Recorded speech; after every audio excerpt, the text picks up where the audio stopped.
ఓ పళ్ళలు లేకుండా ఓ పిల్లలు లేకుండా సరదా ముచ్చట లేకుండా ఈ తపస్సు ఎందుకు? ఇవన్నీ చాలా కావాలని తర్వాత మళ్ళీ మోక్షం సంపాదించుకోవచ్చు, పెద్ద కష్టం ఏం కాదు. అని చేత సరదా ప్రస్తుతానికి పెళ్లి చేసుకుందాం అనుకున్నాను. పెళ్లి చేసుకుందాం అనేది ముసలాడు, పిల్లని ఎవరు వస్తారు ఇప్పుడు? ముసలాడు అయిపోయాడు.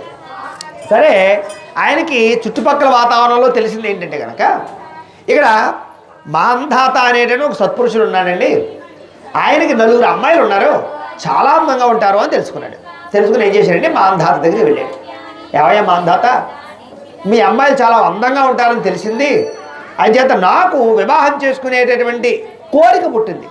అంచేత నేను నీ కూతురులో ఏదైనా ఒక కూతురునిచ్చి నాకు వివాహం చేయన్నట్ట. ఏమంటే ఏ తండ్రి అయినా ముసలాడికి ఇచ్చి పెళ్లి చేయడానికి ఒప్పుకుంటాడా? అందులో మహారాజులు అతను వాళ్ళు. అలా అని కాదనడానికి లేదు. ఎంచేత ఋషి తపస్వి, ఋషుల దగ్గర ఉండే గొప్పతనం ఏంటంటే వాడు శపించేస్తారు అస్తమాడు కూడా. అంచేత వీడు శపించేస్తాడు. ఇప్పుడు ఎలాగా ఏం చేయాలి? అంచేత కాదనలేకపోతున్నాడు, సమాధానం చెప్పలేకపోతున్నాడు. అంచేత ఏం చేశాడంటే, ఇలా కాదు తప్పించుకోవడానికి ఒక మార్గం చేద్దాం. అమ్మ నాకు అభ్యంతరం లేదండి, కానీ నా పిల్లల్లో ఏ పిల్ల అయినా సరే మిమ్మల్ని కోరుకుంటే, పెళ్లి చేసుకుంటానని కోరుకుంటే నేను పెళ్లి చేయడానికి అభ్యంతరం లేదు. అంచేత స్వయంవరం ప్రకటిస్తాను, వాళ్ళు కనుక మిమ్మల్ని కోరుకుంటే చేసుకోండి, లేకపోతే నన్ను వదిలిపెట్టేయండి అని చెప్పేసి అన్నాడు. సరే దాన్ని ఏముందయ్యా, నాకే అభ్యంతరం లేదన్నాడు. సరే, మరి పెళ్లి చేసుకోవాలనేవి ఈయన యువకుల్లా కనపడాలి, అందంగా కనపడాలి కదా. అని చేత ఏం చేశారంటే, ఎన్నాళ్ళు చేసినటువంటి తపస్సంతా కూడా వేదవదేవి వీళ్ళకి అందంగా కనపడడానికి ధారబోసాడు మొత్తం అంతా కూడా. అదైందా?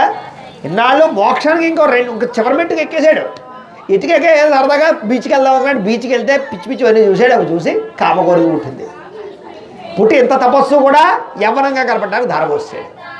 ధారబోసేస్తే ఆ పిల్లలు వచ్చి పెద్ద అమ్మాయి వచ్చి చూసింది. చూసేసరికి ఇంద్రుల్లో కనపడుతున్నాడు. అయ్యి బాబు చేసుకుంటే ఇలాంటి వాడిని పెళ్లి చేసుకోవాలి అనుకుని నాకు నిరభ్యంతరంగా వివాహానికి అభ్యంతరం లేదని చెప్పేసి ఒప్పేసుకుంటే ఈలోపు 2వ కూతురు వచ్చింది. అయ్యి బాబు నాన్నగారు మీరు ఎట్టి పరిస్థితుల్లో మాట ఇవ్వకండి అక్కకి. ఏం చేద్దారంటే, నేను పెళ్ళంటూ చేసుకుంటే ఈయనే చేసుకుంటాను, ఇంకెవరిని చేసుకోను, నేను ఇంక ఈ విషయంలో ఇంక ఖరాగరియాను. ఈరోజు 3వ అమ్మాయి వచ్చింది. నాన్నగారు అక్క లేదు, పెద్ద అక్క లేదు, చిన్న అక్క లేదు, నాకు అనవసరం, ఈ అబ్బాయిని నేను పెళ్లి చేసుకోకపోతే నేను చచ్చిపోతాను, కాబట్టి నాకు ఈ అబ్బాయి నుంచి పెళ్లి చేస్తారా చేయరా అని ముందు పట్టుదల వచ్చి కూర్చుంది. ఇంకొక అమ్మాయి వచ్చింది. నాన్నగారు మీరు వాళ్ళ ముగ్గురికి పెళ్లి చేసినా చేయకపోయినా నాకు అనవసరం, నేను కూడా ఆయన పెళ్లి చేసుకుంటాను, మీరు అక్కకి ఇచ్చి చేసినా ముగ్గురికి ఇచ్చేసినా నేను 4వ అబ్బాయి హారీ కింద కూడా వెళ్ళిపోతాను తప్ప నాకు కూడా ఇతనే కావాలి. అంటే 4 అక్క చెల్లెళ్ళు కూడా ఈయనే కావాలని కోరుకున్నారు. సరే ఏం చేస్తారు మహారాజు? స్వయంవరం వాళ్ళు ఒప్పుకుంటే చేస్తారన్నారు కదా, 4 ఒప్పేసుకున్నారు, చేయాలి ఇప్పుడు చచ్చారని మాట ఇచ్చింది కదా. సరే అలాగైతేనే పెళ్లి చేసేసాడు. అత్తారిని పంపాలి కాబట్టి సారి పెట్టి పంపించేశారు.